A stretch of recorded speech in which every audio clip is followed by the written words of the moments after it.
Welcome to UPSC Vinod. So நம்ம சேனலில் UPSC prelims and mains PYQs தான் பார்த்துக்கிட்டு இருக்கோம். ஸோ இன்றைக்கி நம்ம பார்க்க போகிறது எத்திக்ஸோட 2024 question. So most generic and challenging question. So எப்பயுமே பார்த்தீங்கன்னா யூபிஎஸ்சியில் 2 பார்ட்டாக இருக்கும். ஒன்று ஸ்டாட்டிக் பார்ட்லேருந்து கோர் அவுட்டாக core emotional intelligence, so ethical intelligence, இந்த மாதிரி emotional intelligence and ethical conflicts, இந்த மாதிரி கொஷின்ஸ் எல்லாம் கேட்பாங்க. ஸோ அதே டைமில் ரொம்ப ஜென்ரிக்காக பார்த்தீங்க அப்படின்னா ஜென்ரலைஸ்டாக ஒரு 50% ஆஃப் கொஷின்ஸ் இருக்கும். ஸோ அந்த மாதிரி கொஷின்ஸ் எல்லாம் பார்த்தீங்கன்னா ஜென்ரல், அதாவது ஒரு ஓப்பன் மைண்ட்னஸோட தான் அட்டன் பண்ண முடியும். அந்த மாதிரி ஒரு கொஷின் தான் நம்ம இன்றைக்கி பார்க்க போகிறோம். So global warming and climate change are the outcome of human greed in the name of development. So global warming, so ரொம்ப சிம்பிளாக சொல்லணும்னா climate change due to human greed. ஓகேங்களா, சொல்லிட்டாங்க. இது first part. Indicating the directions in which extension of organisms. So it leads to extension of organisms.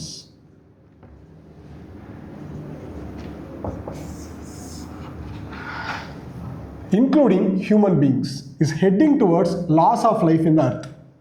How do you put an end to protect life and bring equilibrium between society and environment? So finally இது பார்த்தீங்கன்னா society and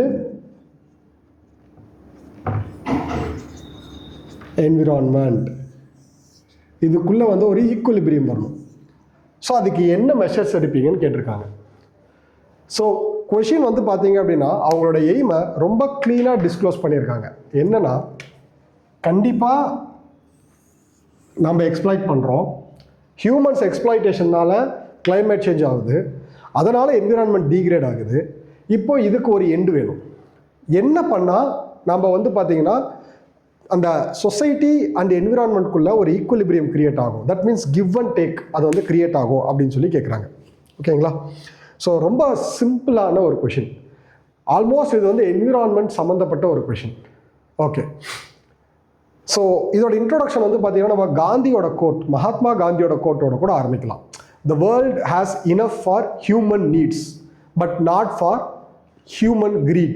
இந்த ஸ்டேட்மெண்ட்டோட ஆரம்பிக்கலாம். ஷியோராக இவங்க இந்த question கொடுக்கும் போது ஒரு examiner இந்த மாதிரி ஒரு இன்ட்ரோடக்ஷன் எக்ஸ்பெக்ட் பண்ணுவார். மகாத்மா காந்தியோட கோட்டை நம்ம கோட் பண்ணி இன்ட்ரோடக்ஷனோட ஸ்டார்ட் பண்ணும்போது அங்கேயே நமக்கு பார்த்தீங்க அப்படின்னா ஓகே, இவங்க என்ன, அதாவது கொஷினே இதுதான். The world is enough for, there is more than enough for human need but not for human greed. So இதுதான் பார்த்தீங்கன்னா மகாத்மா காந்தி சொல்லியிருக்கிறார். இந்த கோட்டோட நம்ம ஆரம்பிக்கும் போது எத்திக்ஸ் மகாத்மா காந்தி அவரோட கோட். இது one of the best introduction for these types of the question. Okay, energy exploitation, environmental degradation, இந்த மாதிரி கொஷின்ஸ் கேட்கும்போது நம்ம GS4ல் கண்டிப்பாக ஆக்சுவலாக சீரியஸாக சொல்ல போனால் இதை GS3ல் கூட நம்ம யூஸ் பண்ணலாம். எக்ஸ்ப்ளாய்டேஷன்ஸ், என்விரான்மெண்டல் டீக்ரடேஷன்ஸில் ஏதாவது பார்த்தீங்கன்னா இந்த எக்ஸ்ப்ளாய்டேஷன்ஸை பற்றி கொஷின்ஸ் வருது அப்படின்னா, மைனிங்கை பற்றி கொஷின்ஸ் வருதுன்னா ஓகே, நம்ம கொஷின்ஸ்க்கு வரலாம். இந்த கொஷினுக்கு வரலாம். ஸோ இந்த கான்செப்டுக்கு நம்ம ஒரு இன்ட்ரோடக்ஷன் கொடுத்தாச்சு. So another alternative introduction. So global warming and climate change is a consequence of human greed driven by rapid industrialization and unsustainable development. Environmental degradation results in excessive resource exploitation. Actually environmental degradation பார்த்தீங்க அப்படின்னா எதோட result? Excessive exploitation and deforestation, greenhouse gas emission. So greenhouse gas emission எல்லாமே ஆக்சுவலாக இந்த போர்டில் எல்லாமே 100% எழுத முடியாது. ஸோ அதனால் நான் பார்த்தீங்கன்னா ஒரு சில இடத்துல ஷார்ட்கட்ஸ் யூஸ் பண்ணியிருப்பேன். ஹோப் யூபிஎஸ்சி ஆஸ்பிரன்ஸ்க்கு இது கண்டிப்பாக புரியும். GHG எமிஷன்னா greenhouse gas emission அப்படிங்கிறது கண்டிப்பாக புரிஞ்சிருக்கணும். So brought life on the earth to the brink of the crisis. So immediate action required to restore balance between society and environment. அதாவது பார்த்தீங்கன்னா இவ்வளோ எக்ஸ்ப்ளாய்டேஷன்லாம் நடக்குது, நம்ம என்ன பண்ணணும்? இமீடியட்டாக ஆக்ஷன் எடுக்கணும். எப்படி இமீடியட்டாக ஆக்ஷன் எடுப்போம்? அதை தான் ஆன்சரில் சொல்ல போகிறோம். இது unconventional question, but stakeholder approach நம்ம எடுத்திருக்கோம். எத்திக்ஸில் ஸ்டேக் ஹோல்டர்ஸ் அப்ரோச். ஸோ இது வந்து என்விரான்மெண்ட்டை இம்பேக்ட் பண்ணுது அப்படின்னு சொல்லியாச்சு. அப்போ என்விரான்மெண்ட்டோட ஸ்டேக் ஹோல்டர்ஸ் யார் அப்படிங்கிறத தான் நம்ம இங்கே வந்து மென்ஷன் பண்ணுறோம்.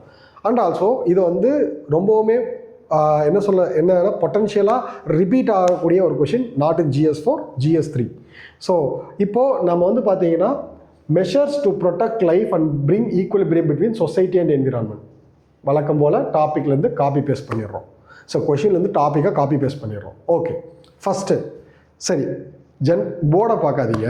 ஜென்ரலாக வந்து பார்த்தீங்கன்னா நம்ம வந்து இந்த என்விரான்மெண்டல் டீக்ரடேஷன் ஆகணும்னா என்னெல்லாம் பண்ணணும்? ஃபஸ்ட்டு எனர்ஜி, ரெனியூவபிள் எனர்ஜி சோர்ஸ்க்கு வந்து மாறணும். Sustainable use of resources. So அதுக்கு அடுத்து வந்து பார்த்தீங்க அப்படின்னா இன்னும் வேறு என்னென்னலாம் நம்ம வந்து என்விரான்மெண்ட் டீக்ரடேஷன் வந்து தடுக்கிறதுக்கு அஃபாரஸ்டேஷன் பண்ணணும். ஓகே, கண்டிப்பாக ரிஃபாரஸ்டேஷன் மீன்ஸ் டீஃபாரஸ்டேஷன் வந்து குறைக்கணும், அஃபாரஸ்டேஷன் பண்ணணும். அதுக்கு அடுத்து வந்து பார்த்திங்கன்னா சஸ்டைனபிள் டெவலப்மெண்ட் ப்ராக்டிசஸை வந்து கொண்டு வரணும். ஸோ ரெனியூவபிள் எனர்ஜிக்கு மூவ் ஆகணும். அதுக்கடுத்து வந்து கவர்மெண்ட் ஃபைனலாக கவர்மெண்ட் வந்து பார்த்திங்க அப்படின்னா என்விரான்மெண்ட் ரெகுலேஷன்ஸை ஸ்ட்ரிஞ்சண்ட்டாக ஃபாலோ மீன்ஸ் ஸ்ட்ரிஞ்சன்ட் ரூல்ஸ் போடணும். லைக் RD1 பாலிசி மாதிரி, டெல்லியில் போட்ட பாலிசிஸ் மாதிரி. ஸோ அதுக்கடுத்து பப்ளிக் அவேர்னஸ் அண்ட் எஜுகேஷன்ஸ். இது வந்து ஃபைனலாக என்ன தான் பண்ணாலையும் பப்ளிக்காக முன் வந்து நாமளாக சஸ்டைனபிள் ப்ராக்டிஸை கையில் எடுத்தால் மட்டும்தான் என்ன ஆகும் அப்படின்னா என்விரான்மெண்ட் வந்து சேஃப்கார்ட் ஆகும். ரொம்ப எல்லாருக்குமே வந்து is stakeholder approach. So first வந்து பார்த்திங்க அப்படின்னா heading transition to renewable energy. So என்னது, நம்ம ஃபாசில் ஃபியூயல் கன்சப்ஷன் வந்து பார்த்திங்க அப்படின்னா ரெடியூஸ் பண்ணணும். அதுக்கடுத்து வந்து பார்த்திங்கன்னா ரெனியூவபிள் எனர்ஜியில் இன்வெஸ்ட் பண்ணணும். அதுக்கடுத்து ரெனியூவபிள் எனர்ஜி அப்படின்னா சோலார், விண்டு, அதுக்கடுத்து வந்து பார்த்திங்கன்னா ஹைட்ரோ, இது எல்லாத்தையுமே நம்ம இதில் எல்லாத்துலேயுமே இன்வெஸ்ட் பண்ணணும். கார்பன் எமிஷனை ரெடியூஸ் பண்ணணும். குளோபல் வார்மிங்கை ஸ்லோ டவுன் பண்ணணும். இதோட பெஸ்ட் எக்ஸாம்பிள் என்னது அப்படின்னா Denmark's goal to achieve 100% renewable energy by 2050. So அவங்க வந்து ஆக்சுவலாக ஃபாசில் ஃபியூயலை வந்து ரெடியூஸ் பண்ணுறதுக்கு சோலார், விண்ட், ஹைட்ரோ பவர் மூலயமா அவங்க வந்து பவர் ஜென்ரேட் பண்ண ஆரம்பிச்சிட்டாங்க. அண்ட் ஆல்சோ அவங்க வந்து 2050க்குள்ளே அவங்க 100% ரெனியூவபிள் எனர்ஜியாக ஆகும் அப்படின்னு சொல்லி பிளட்ஜ் எடுத்திருக்காங்க. எல்லா இடத்துலையும் ஒரு யூனிவர்சல் ப்ராக்டிஸை வந்து நான் வந்து மென்ஷன் பண்ணியிருப்பேன்.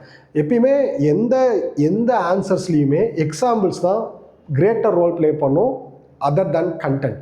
நான் இங்கே ரெனியூவபிள் எனர்ஜி ரிசோர்ஸ் அதாவது ஆன்சர் ரைட்டிங்கில் வந்து பார்த்தீங்கன்னா transition to the renewable energy, the countries like Denmark's achieving goal of 100% renewable energy by 2050 முடிஞ்சது.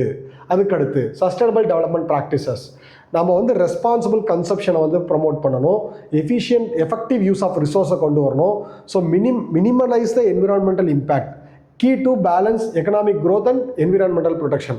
நம்ம வந்து எக்கனாமிக் க்ரோத்தும் இருக்கணும், at the same time environmental ப்ரொடெக்ஷனும் இருக்கணும். ஸோ அதுதான் வந்து என்ன சொல்கிறேன்னா க்ரீன் பில்டிங்ஸ். இந்தியாவில் வந்து பார்த்தீங்க அப்படின்னா இந்தியன் க்ரீன் பில்டிங் கவுன்சில் அப்படின்னு சொல்லிட்டு ஒரு கவுன்சில் இருக்குது. இது வந்து ஆக்சுவலாக 2017-18 இந்த க்ரீன் பில்டிங்ஸ் வந்து ப்ரமோட் பண்ணிருக்காங்க. ஈவன் கேரளாஸ்லேயுமே இந்த க்ரீன் பில்டிங் கான்செப்ட்ஸ் வந்து பார்த்திங்கன்னா ஒரு பீரியடில் பேசப்பட்டது. ஸோ அதாவது என்னென்னா ரொம்ப இல்லை, க்ரீன் பில்டிங்னா ரொம்ப டெக்னிக்கலாக பெரிய விஷயம்லாம் கிடையாது. மேக்ஸிமம் யூட்டிலைசேஷன் ஆஃப் சன்லைட், உங்களுக்கு லைட்டே தேவைப்படாது மேக்ஸிமம். நான் அதுக்காக வந்து எல்லா 24/7 கிடையாது. உங்களுக்கு சன்லைட் வந்து பார்த்திங்கன்னா ஈஸியாக எல்லா இடத்துலையும் ஃப்ளோ ஆகும். ஏர் வந்து பார்த்திங்கன்னா சில்லுன்னு இருக்கிறதுக்காக நம்ம வீட்டை சுற்றி நம்ம வீட்டுக்கு மேலேயோ பக்கத்துலேயோ வந்து பார்த்திங்கன்னா ட்ரீஸ், பிளான்ஸ் எல்லாம் நம்ம வந்து நெட்டு வச்சுருப்போம். நம்மளோட சீவேஜ் வாட்டரை வந்து ரீசைக்கிள் பண்ணுற மாதிரி இருக்கும். இதுதான் க்ரீன் பில்டிங். க்ரீன் பில்டிங்னா ரொம்ப டெக்னிக்கலாக அதான் சொல்கிறேன் இல்லைங்களா, ரொம்ப பெரிய விஷயம்லாம் கிடையாது. இதுதான் க்ரீன் பில்டிங். ஸோ அதுக்கடுத்து reforestation conservation, shift towards circular economy, recycle, reduce, reuse த வேஸ்டேஜஸ். ரீசைக்கிள் பண்ணணும், ரெடியூஸ் த வேஸ்டேஜஸை ஃபஸ்ட்டு ரெடியூஸ் பண்ணணும், இருக்கிற வேஸ்டேஜஸை ரீயூஸ் பண்ணணும், ஃபைனலாக என்ன பண்ணணும் அப்படின்னா ரீசைக்கிள் பண்ணணும். Okay, Japan implemented robust recycle system to achieve circular economy by promoting product longevity. So ஆக்சுவலாக இந்த RRR மெத்தடை நம்ம ஃபாலோ பண்ணோன்னா ப்ராடக்ட் லாங்கிவிட்டி வந்து நமக்கு கிடைக்கும். ஸோ அதுக்கடுத்து வேஸ்டேஜஸும் கம்மியாகும்.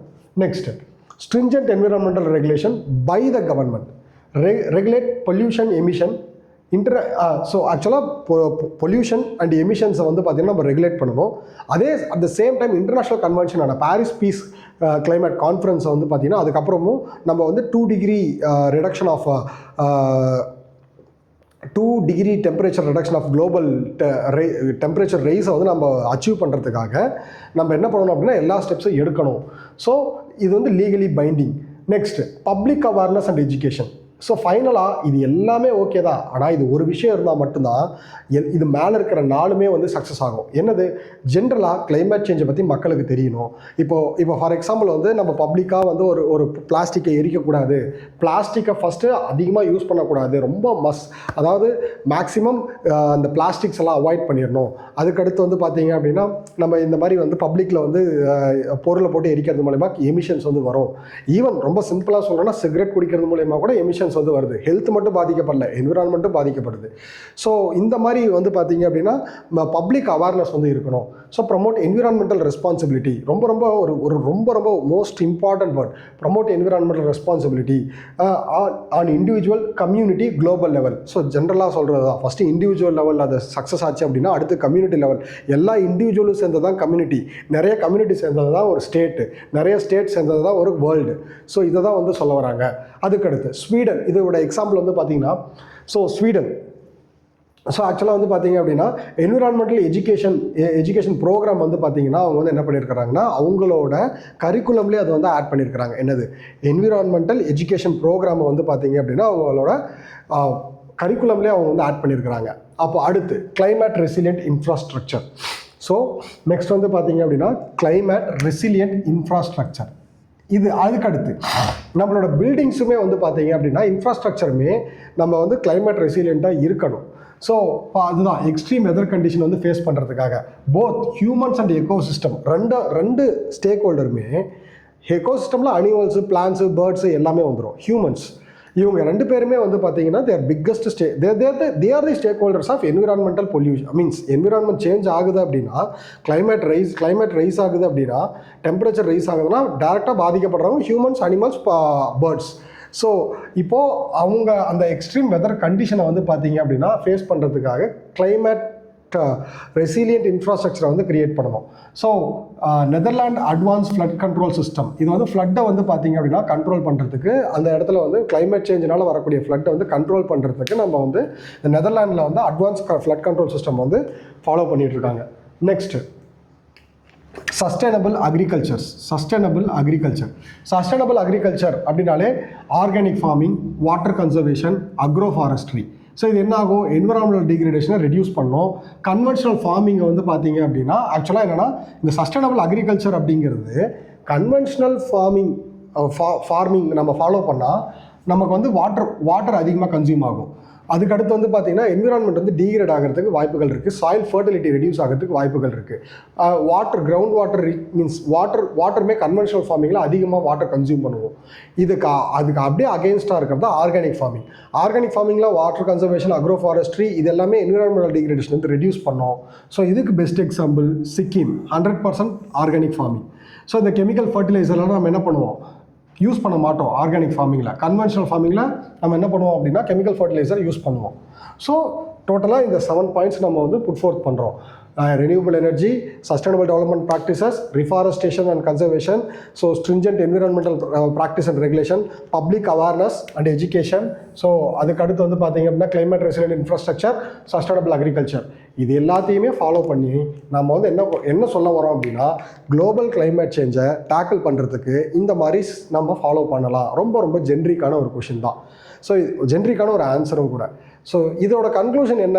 அப்படியே இவ்வளோ நேரம் நம்ம பார்த்தது எல்லாத்தையுமே கன்க்ளூட் பண்ணி எழுதிடுறோம்.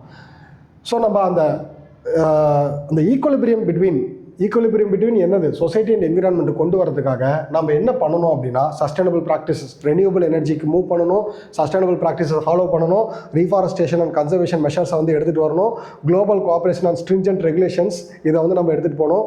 ஸோ இது எல்லாத்தையுமே பண்ணுறது மூலிமா என்விரான்மெண்டல் ரெஸ்பான்சிபிலிட்டியாக நம்ம வந்து அதை நோக்கி நம்ம போகணும். So mitigating the devastating impact of climate change, இதெல்லாம் நம்ம பண்ணால் என்ன பண்ண முடியும்? Mitigating the devastating impact on climate change. நம்ம இதெல்லாம் ஃபாலோ பண்ணால் நமக்கு என்ன நடக்கும்னா மிட்டிகேட் ஆகும். So and safeguards of futures of all species. So நம்ம என்ன ஃபர்தராக ஃபியூச்சர் ஆஃப் ஆல் ஸ்பீஷியஸ் வந்து சேஃப்கார்ட் ஆகும். ரொம்ப ஈஸியான ஒரு கொஷின். எத்திக்ஸில் கேட்டிருக்காங்க. இது வந்து எத்திக்ஸில் கேட்கும் போது எல்லாமே டீஸ்டெபிலைஸ் ஆகிடுவோம். எத்திக்ஸில் அப்படி என்ன தான் நம்ம பண்ணுறது? எத்திக்ஸ்லேயும் நம்ம இப்படி தான் எழுதணும். ஸோ அந்த இடத்துல வந்து எங்கே நமக்கு மார்க் வச்சிங்க அப்படின்னா இந்த எக்ஸாம்பிள்ஸில் தான் மார்க் கிடைக்கும். ஸோ கண்டிப்பாக இந்த எக்ஸாம்பிள்ஸ்லாம் ரொம்ப முக்கியம். ஸ்க்ரீன்ஷாட் எடுத்து வச்சுக்கோங்க, கண்டிப்பாக யூஸ்ஃபுல்லாக இருக்கும். தேங்க்யூ.